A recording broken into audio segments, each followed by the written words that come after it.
This is not Troy, and that's not Jack. And we're on the Sports Crunch, rock100diz.com. What do you think about Troy Aikman and, isn't it Jack Buck? Yeah. Joe Buck. Joe. Jack was his father. Yeah. What do you think they did? I think they're okay. I mean, where Fox is getting hammered right now is basically is the halftime show. The sound on that for the Black Eyed Peas, it was really a tinny sound. I mean, a lot of people complained about it because the show with the Black Eyed Peas, I thought was spectacular. I thought it was pretty good. I don't think it was a top. Top 3 performance. No, I have to say that the best Super Bowl performance of all time was Prince in Miami. Yeah. And then Bruce Springsteen. Yeah. Well, like what happened when you had Springsteen and you had the Who and you had the Rolling Stones. A lot of younger fans aren't really tuned into those bands. I guess they figured they're losing that under 30 audience that weren't happy with that. You know, Paul McCartney was a joke. Yeah, I mean, I think they want to get to more, mainstream bands, and the Black Eyed Peas probably really are popular with, I'd say, 40 from like say 10 to age 40. They're a mainstream, band. I mean, I'm sure people from 40 to 80 probably don't really particularly care for them. I like them personally myself. There was a comment from our morning show, Big Dog and Paul, that they said that, let me see if I can remember that. There was Brett, not Brett. Guy played quarterback. Guy played quarterback for the Green Bay Packers back in the day. Back in the day, not Brett Favre. Bart Starr. Bart Starr heard that the Black Eyed Peas were performing, and he said something to the effect of, "Wow, that sounds pretty tasty." And then when he found out who the Black Eyed Peas were, and he saw the performance, he goes, "Well, Mom wouldn't have made him like that, or Mom wouldn't have fixed him like that," or something along those lines. It was kind of humorous. You got to look it up. Probably at least like Fergie's outfit. I bet you he did. I did too. Fergie got it going on. But I thought Usher really was the best one. Really, Usher came down, and in fact, a lot of people were saying they should have just let Usher do the whole thing in the first place. Well, because hey, after Janet Jackson, we're kind of scared. We don't want anybody to get up there, do something. Because Usher did a lot of the parties, the private parties they had throughout Dallas those last couple of days. I think he did a big one last night after the Super Bowl. So he got paid. Usher got paid. Yeah, okay. He had a good time at the Super Bowl, and I don't know if they really needed Slash to do that Guns N' Roses song with Fergie, but I guess they were just trying. You got to appeal to the rockers. Yes, you got to appeal to our rockers. Now Christina Aguilera is getting slammed today because she forgot a whole line repeated the line to the national anthem. So I missed that, and I was sitting right there watching her now. However, I think she's got too much lipstick on. Yeah, but what was funny, people said she looked more like Cyndi Lauper than she did like Christina. She did. Yes, I mean, she's only 30 years old, and she looks like old 30 right now. I mean, she needs to, I don't know what she needs to do. But she needs, look, she looks like a couple of strippers we know. So, just get out of the sunlight, girl. But, she's going through divorce. Her child, I think she's fighting custody with her ex-husband. She's got some nonsense going on in her life. Who married her? Well, she's married with somebody that was in the music industry, and then I think she wasn't upset because I don't think that movie Burlesque did all that well, like they were hoping. Oh, okay. It was a flop. So she's having a lot of issues, I guess, career-wise and personal issues. Why maybe that's why she was looking a little ragged. But I mean, looks like she needs to eat. Hey, Christina, this one's for you. You need to have some of that. Getting back to the game, I'm doing the observation. We already observed that Rashard Mendenhall's fumble was a big deal. Now Aaron Rodgers definitely outplayed Ben Roethlisberger. Now, we talked about those receivers dropping, those 4 passes that were crucial, but he still went 24 for 39 for 304 yards. He had a quarterback rating of 111.5, so he was on target. And like I say, he would have had 400 yards if it wasn't for those drops. And like I say, Roethlisberger, I think, by losing this, I think he's really being humbled by this. And I could see, I don't know if you watched the press conference he did last night. He's kind of like, was kind of down a little bit. So I think he'll come back with a vengeance. Clay Matthews, this was huge for him because he had all of his fathers and uncles played for 44 years in the NFL with any championship. His grandfather Clay Sr., his father Clay Jr., his uncle Bruce, and cousin Kevin. None of them ever got anything. So he was the first one in the family to ever get a Super Bowl ring. And he was the one that they thought of that would never have played football. Yeah. So go figure. He at least broke that family curse. And Green Bay now has won more titles than any team in the last 50 years. Because if you since 1960, it was 50 years ago. That was pre-Super Bowl.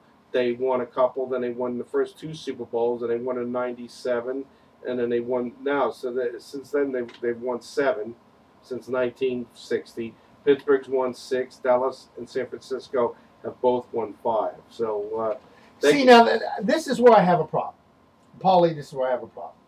Everybody wants to talk about the Super Bowl years, the pre-Super Bowl years. Why don't you go all the way back to 1933? Isn't that when the league was formed? Well, yeah. The National Football League was formed in 1933. How many championships, aka or / Super Bowl, because a championship was a Super Bowl is the same thing. The only reason they won't do that, though, because there was so much funky things going on back in those days. Why? No. No. It wouldn't be, because the Bears would have quite a few in there. The Redskins would have some in there. But there would be no Patriots. There was even a team.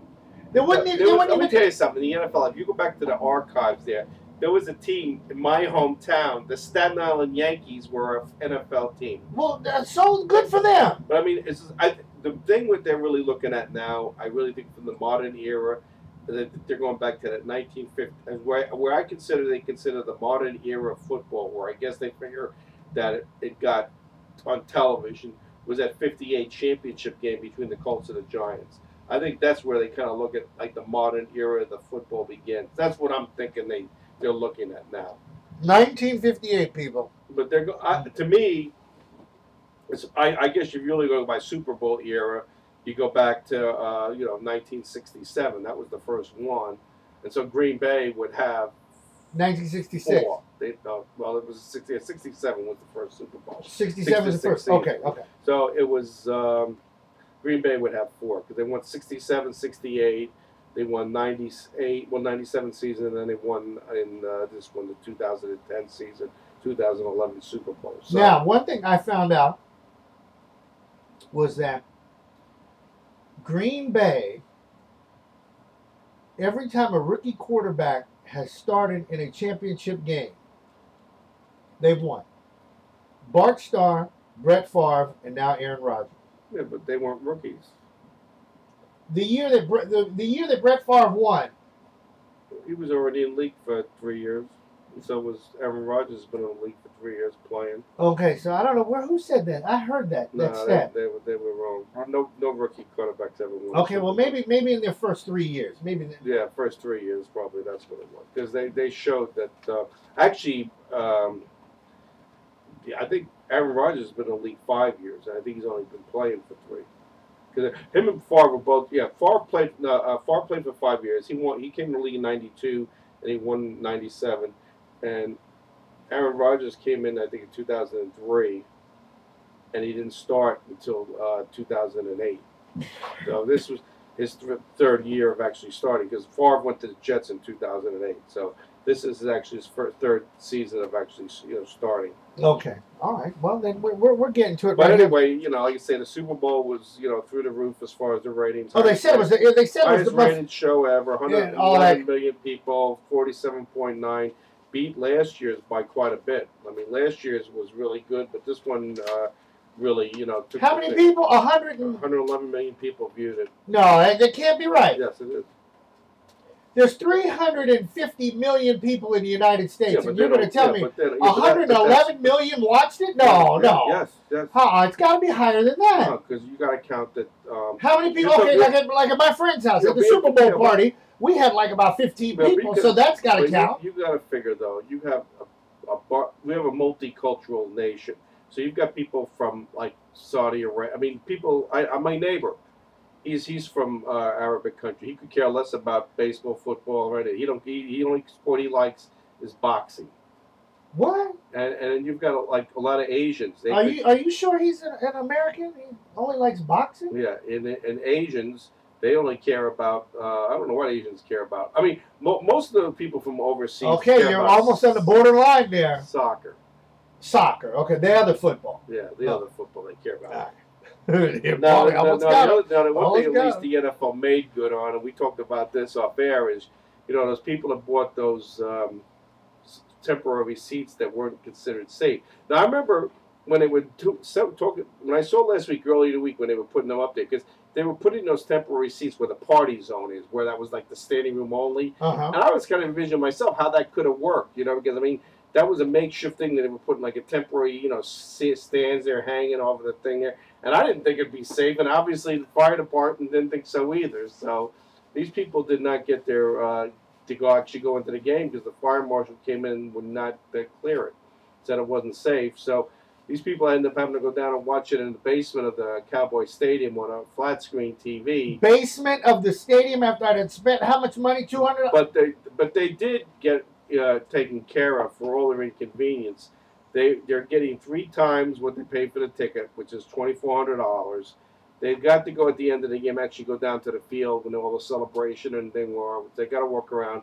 They are getting tickets next year for the game. So in Indianapolis. Now, okay. now, on the bad side, we were talking over there. If you were like a Green Bay Packer or Pittsburgh fan, and you say you go next year and say it's between the Cowboys and New England, you really wouldn't be the same, because they're not your team. So I guess they figure you have the option. You're getting a ticket that's worth over $1,000 that you can resell and probably get tons of money. So I guess they figure they're at least giving you money for your pain and suffering. What do you think about that at home, folks? Think that's cool, or would you want your experience? I mean, see, here we go again. The NFL messing around. I don't get it. Okay, now we had Saturday. They put new members into the Hall of Fame, and of course, the ones that we all know recently because they just played in the last decade was Deion Sanders and Marshall Faulk. They were first time electees, and I think none of us have any problems with that. Of course not. No, I think one that I have even though I think prime time needs to go back to school for English. Because on the NFL Network, he'll start off talking real softly like this, and then he'll get loud and ghetto, and I don't like that. What do you think about Michael Irvin? Every person that comes on the thing here, he's hugging him. What's up with that? Well, Michael Irvin was hanging out the night before. You know what he was up to. All right, now the one that I kind of question that he got is Richard Dent. And if you look at Richard Dent's thing, I mean, he was with the '85 Bears, who were awesome. Right. But I don't think his whole career of work was all that great to be a first-time guy to get in. So he got in. Yeah, he got in. Okay. Shannon Sharp got in. I think the main reason Shannon Sharp got in because at that time, he played that tight end position, and he really was a stud at that tight end position. And he won 2 back-to-back Super Bowls. And when he actually came into the team and was really productive is when Denver really was good. I mean, he made Elway good, So okay. I could live with that one. I have no problem with Ed Sable getting in, the founder of NFL Films. I think NFL Films are great. Yes. The only thing that I would have maybe done for them is I would have put, like what the Baseball Hall of Fame does, have a different media section for him, like for announcers and stuff like that. Yes. I mean, I think they should add him in that. Because that would have freed up another spot. And then you could put like somebody like Pat Summerall as an announcer, Madden. Those guys should have like a separate spot, and it shouldn't be taking the spots of the players. But I still don't have no problem with that. And then you had Chris Hanberger. He was, played for 13 years. For the Redskins, yes. And for the Green Bay. And Les Richter, he was before our time, so I couldn't really tell you anything about him. Now, he must have been the father of the Richter scale, get it? Now, who didn't get in out of that class? Well, let me see what we got here. I don't have that list. Okay, he doesn't. Well, I know who didn't get it that everybody was complaining about was Andre Reed. Andre Reed and Chris Carter. I think Chris Carter, for some reason, is being blackballed. I don't know why. I think Andre Reed is being blackballed. That guy went made to 4 Super Bowls. Yes, he should. Why didn't he get in? I don't know. Maybe we need to put John Morgan on the scene to find out what's going on. You know what I mean? Okay, now other NFL news that happened over this weekend. John Bon Jovi is going to own a piece of the Falcons, and it's costing him a lot of money to get 15% of the Falcons. It's costing him $150 million. That's not too bad. No. Now, you know what the reason is behind that? He's kind of like Arthur Blank, who owns the Home Depot. I guess he's, wants to get a new stadium. I guess he feels that the Georgia Dome isn't adequate. What? Hold it. Stop. Arthur Blank, just stop. I know just because you had Michael Vick, you think that, you're a little special above everybody else, and now you're doing these NFL commercials and whatnot, but hold on there, Slickster. You've got the Home Depot. If you want your own stadium, Build it with your own money. Well, that's what I think. That's why I think he's bringing Bon Jovi on. I think that's what they're going to do because he knows that there's no way in hell George is going to build him a new stadium because the Georgia Dome's only 19 years old, and I mean, really, it's not a bad facility. I mean, a lot of people don't like it because they guess the seat. It's some. I mean, I've been in it, and I think it's okay. I mean, but I guess it doesn't have. It's not up to stuff. Okay, would you think? Okay, now, do you think that Atlanta can have a Super Bowl again? They won't put it in that stadium. That's the thing that's bad about these super stadiums that they've built. They made with Dallas having 100-something thousand thing. I mean, and that was the thing. Recently he put all those temporary seats. He was trying to have the record, and he still fell short. I think by 6, because these people couldn't sit there. He was 679 short of the record that they had at the Rose Bowl with the Rams and the Steelers back in 1980, the '79 season, 80 Super Bowl. The one that the Bucs should have been in. Yeah, but I think they're trying to get extra money in Miami to do a $300 million facelift for Sun Life Field down there, which used to be Joe Robbie. And it's still Joe.